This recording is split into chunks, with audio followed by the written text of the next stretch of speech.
Siamo sempre collegati con la professoressa Erika Borella, psicologa, professoressa associata all'Università di Padova. Stiamo parlando di invecchiamento attivo, strategie, come si fa a star bene anche dopo una certa età. Professoressa, lei parlava di brain training, cosa vuol dire? Sì, adesso brain training è, diciamo, la parola che è più comune e che forse anche parla di più anche agli ascoltatori. Sono dei programmi di potenziamento cognitivo, cioè sono dei percorsi che vengono proposti individualmente o in gruppo, che permettono di allenare le nostre abilità mentali e far sì che queste anche migliorino. Ecco, c'è qui però da fare una specifica che è molto importante. Vi sono tanti programmi che vengono proposti, che possono anche essere fatti, allenamenti che possono essere fatti online, e sono questi famosi brain training, quindi allenamento per il cervello. Non tutti questi funzionano. Perché? Perché non dobbiamo pensare al nostro cervello come a un muscolo. Il nostro cervello non è un muscolo, quindi è bene che venga allenato, ma deve essere allenato con una serie di esercizi, di attività che abbiano una certa struttura, e per questo l'università ha il grande vantaggio sempre di pensare, pianificare e poi proporre interventi di potenziamento con poi una serie di attività che sono costruite ad hoc per la persona che sta invecchiando, conoscendo quelli che sono i cambiamenti a livello appunto anche dei nostri circuiti neurali, quindi avendo un'idea molto chiara di cosa succede quando invecchiamo. Come servizio di psicologia dell'invecchiamento del Centro di Ateneo dei Servizi Clinici Universitari Psicologici SCUP, noi abbiamo ormai da anni pianificato, validato, quindi dopo un'adeguata sperimentazione, una serie di percorsi che vanno proprio a potenziare la memoria nella persona anziana. E questi funzionano, cioè abbiamo pubblicato, abbiamo evidenze di efficacia. Questo per la persona che... Sì, prego, scusi. No, volevo soltanto chiedere questo, quindi questo è uno studio che è stato condotto proprio su percorsi terapeutici a cui può accedere la persona anziana in qualche modo per poter, quando sono presenti sintomi di decadimento cognitivo in certo qual modo, di invecchiamento, come funziona? Questi sono dei percorsi intanto che dovrebbero essere intrapresi un po' da tutti noi arrivati a una certa età, per potenziare le nostre abilità mentali, per imparare le strategie, per far funzionare meglio, utilizzare al meglio le nostre risorse. Quindi sono adatti a tutti coloro che vogliono mettersi in gioco e vogliono far funzionare meglio queste risorse mentali che abbiamo, la memoria, l'attenzione, e così via. Quindi sono adatte, sono proposte soprattutto e solo alle persone che non hanno particolari difficoltà, quindi che non hanno nessuna diagnosi, che non di demenza, che non hanno anche una fase prodromica della demenza. E quello che abbiamo trovato, ed è per questo poi che li proponiamo come servizio di psicologia dell'invecchiamento, è che migliora la memoria, migliora l'attenzione, e questi benefici anche si mantengono a distanza di tempo, cioè la persona fa proprio un nuovo modo di utilizzare queste risorse mentali. Scusate. Ecco. Poi ci sono invece dei percorsi che sono invece per la persona che ha una demenza lieve e moderata, e questi sono percorsi di stimolazione cognitiva. Quindi da una parte ci sono questi percorsi di potenziamento della memoria e dell'attenzione per coloro che vogliono invecchiare bene, per coloro che ha voglia veramente di potenziare, di apprendere nuove modalità, e quindi di dare nuovi stimoli, un nuovo nutrimento alla propria mente e al proprio cervello. Infatti questa tipologia di interventi produce neurogenesi, quindi produce lo sviluppo, la nascita di nuovi neuroni. Questo è importante, stimolandoli nascono nuovi neuroni. Questo la interrompo un attimo proprio per sottolinearlo. No, è che più utilizziamo, più siamo confrontati a degli ambienti che sono ricchi di stimoli o a degli interventi, delle procedure che ci aiutino a utilizzare in modo diverso dalla routine le nostre abilità, più anche il nostro cervello viene stimolato e si ha questo fenomeno della neurogenesi. Scusate. Ecco, e questo ancora ritorna all'idea che cercavo di dirvi prima, cioè di utilizzare il più possibile le proprie risorse accettando sempre nuove sfide, senza mai fermarsi. In inglese si dice use it or lose it, cioè più noi utilizziamo le nostre risorse, più queste si mantengono. Ma le dobbiamo utilizzare come facciamo usualmente? Se vogliamo che ci sia questa marcia in più nel nostro funzionamento mentale, dobbiamo confrontarci sempre a situazioni e a sfide nuove. Cioè, vi faccio un esempio, una persona appassionata di parole crociate ovviamente beneficia di questo tipo di attività, certo, che però sicuramente stimola il nostro funzionamento, ma è un qualcosa che la persona sa già fare e quindi non è così interessante per il nostro cervello. Mentre se questa persona inizia o si interessa a nuove attività, ad esempio un corso di fotografia o un corso teatrale, ecco, tutte queste sono delle attività nuove che vanno a stimolare anche in modo diverso il funzionamento del nostro cervello. dottoressa, la Quindi interrompo è un bene attimo. fare... Sì. No, fino a che punto, fino a che età questo può funzionare? Cioè c'è un limite oltre il quale... Non c'è limite. No, non no, c'è un limite, non sempre. c'è un limite, sempre. Questa è un'altra falsa credenza, cioè un'altra idea sbagliata che abbiamo, che si possa apprendere solo fino a una certa età. Ovviamente si farà più fatica, ma gli studi ormai mostrano che questa capacità di apprendere, questa plasticità, quindi la capacità di modificare anche il nostro funzionamento permane per tutto l'arco della nostra vita, non è più un qualcosa che caratterizza solo i bambini o solo gli adulti, ma caratterizza tutto l'arco della vita, quindi per tutte le età. Ovviamente, ripeto, poi bisogna mettersi in gioco in maniera un pochino più importante. A questo proposito le chiedo sempre un'altra cosa, mi scusi appunto se la interrompo, perché appunto parlare così a distanza diventa sempre un po' più complicato, ma lo stimolo, lei ha detto un corso, ha parlato di corsi, quindi un'interazione. Sì. Per molti anziani che magari hanno problemi anche di deambulazione, di spostarsi eccetera, è il seguire la televisione, per altri un po' più giovani è il web e per altri la lettura. Sono ugualmente stimolanti oppure ci sono alcuni di questi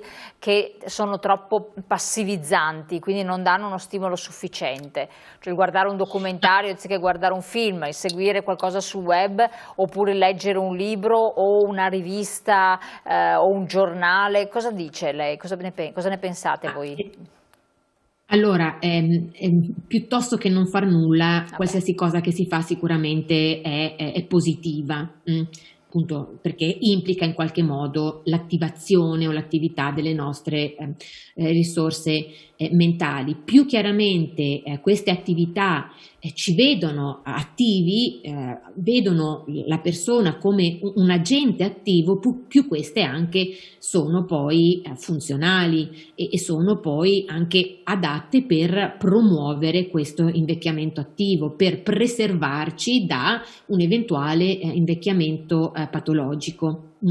Quindi, ad esempio, l'essere attivi sui social sicuramente è positivo, se questo comporta l'interagire con altre persone, sia quando siamo giovani che anche quando siamo più maturi.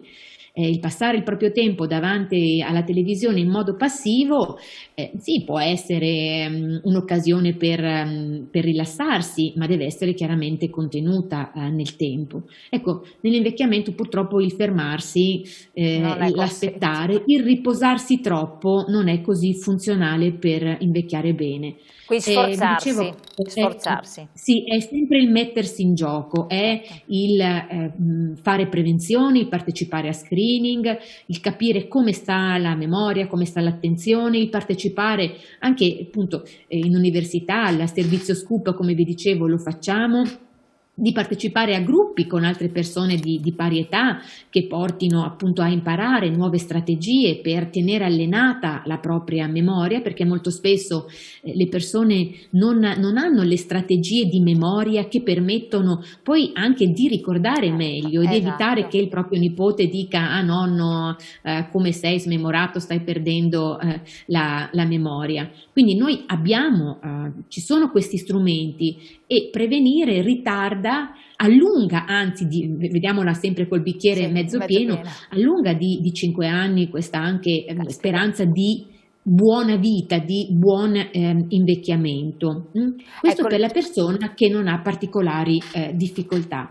Invece per le persone anziane con già una diagnosi di demenza ci sono dei percorsi di stimolazione cognitiva. Abbiamo condotto recentemente uno studio su questo percorso che proponiamo sempre anche nel nostro laboratorio a più di 200 persone con demenza lieve e moderata. Ecco, e vediamo che questi incontri di gruppo in cui vengono proposte varie attività rallentano quello che è la progressione della patologia dementigena, fanno star meglio la persona anziana con demenza, e di questi miglioramenti anche vi è poi un effetto indiretto positivo su chi si occupa di loro. Perché non è solo la persona con demenza che va incontro a tutta una serie di difficoltà, ma è anche a chi si prende cura della persona con demenza alla quale dobbiamo pensare, perché molto spesso è sottoposta a un carico, ad un peso che non è indifferente. Quindi per invecchiare bene bisogna in qualche modo mettersi in gioco, bisogna cambiare un po' mentalità, non pensare che l'invecchiamento comporti con sé in maniera inevitabile la perdita di memoria, la perdita di energia. Non è così. Però meno faccio, meno avrò voglia di fare. Meno faccio, meno avrò voglia di fare. Interessantissima questa cosa qua che lei dice, per cui sforzarsi assolutamente di fare, anche se bisogna avere una progettualità, un progetto, bisogna essere motivati, cioè avere degli obiettivi anche limitati che siano, che poi anche ci diano quella voglia, quella spinta a fare, che ci mantiene attivi, che in qualche modo ci porta a utilizzare in maniera efficiente, efficace le nostre risorse mentali. Così la memoria, o comunque i cambiamenti che alcuni sistemi di memoria hanno, in qualche modo sono rallentati. E si parla appunto dell'importanza di quest'ottica di prevenzione e dell'importanza anche per la persona che sta invecchiando fisiologicamente, quindi normalmente senza sviluppare una demenza, di percorsi di potenziamento come quelli appunto che vi dicevo proponiamo nel servizio di psicologia dell'invecchiamento, che vanno a costruire una sorta di impalcatura che sostiene quelli che sono i cambiamenti che si hanno legati all'avanzare dell'età. Quindi immaginatevi la vostra mente come se fosse appunto una casa che con il passare degli anni può iniziare ad avere alcune crepe.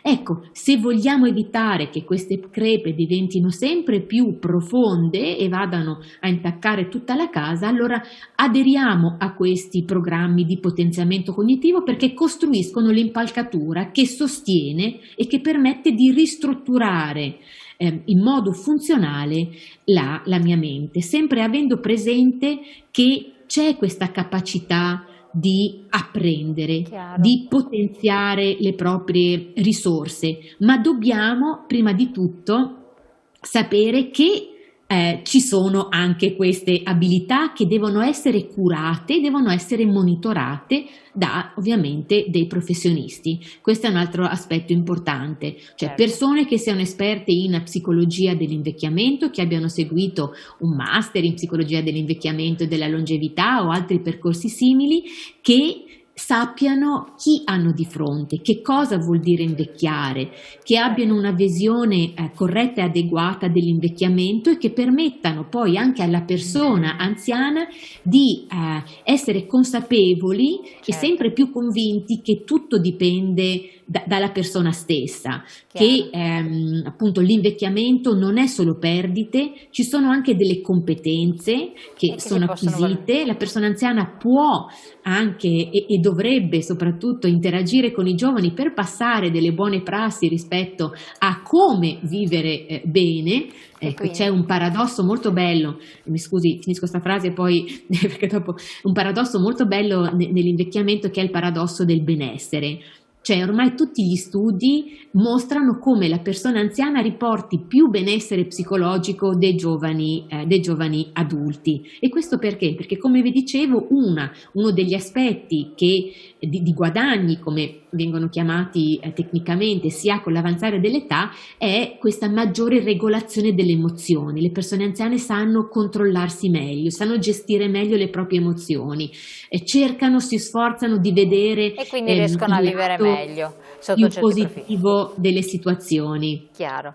Dottoressa, io starei qua a chiacchierare tantissimo con lei, perché effettivamente ne emergono anche degli altri aspetti molto interessanti. Purtroppo questo appuntamento è finito, ma io spero di poterla avere anche ospite in studio, così riusciamo a continuare questa chiacchierata, perché so che gli studi e le ricerche sono state molteplici. Mi incuriosirebbe anche parlare, magari anche in una prossima occasione, di questa terapia di stimolazione cognitiva, che è estremamente interessante, quindi entrare nel merito di come un anziano potrebbe essere seguito dagli specialisti, naturalmente non da chiunque, però possono essere dei suggerimenti molto utili. Allora io la ringrazio, la saluto, le auguro una buona serata, buon lavoro. Io aspetto tutti i telespettatori interessati che vogliono invecchiare bene nel nostro servizio di psicologia dell'invecchiamento.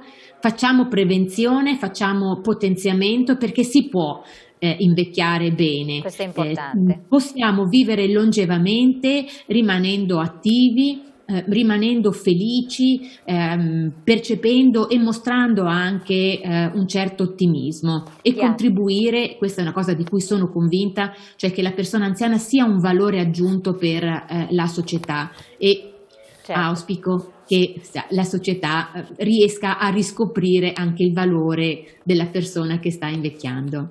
La ringrazio per questa opportunità. Grazie a lei professoressa, buona serata, naturalmente buon lavoro. A voi telespettatori restate con noi, perché adesso andiamo in pubblicità, un'altra intervista, un altro approfondimento con altre tematiche molto interessanti. Grazie, tra poco.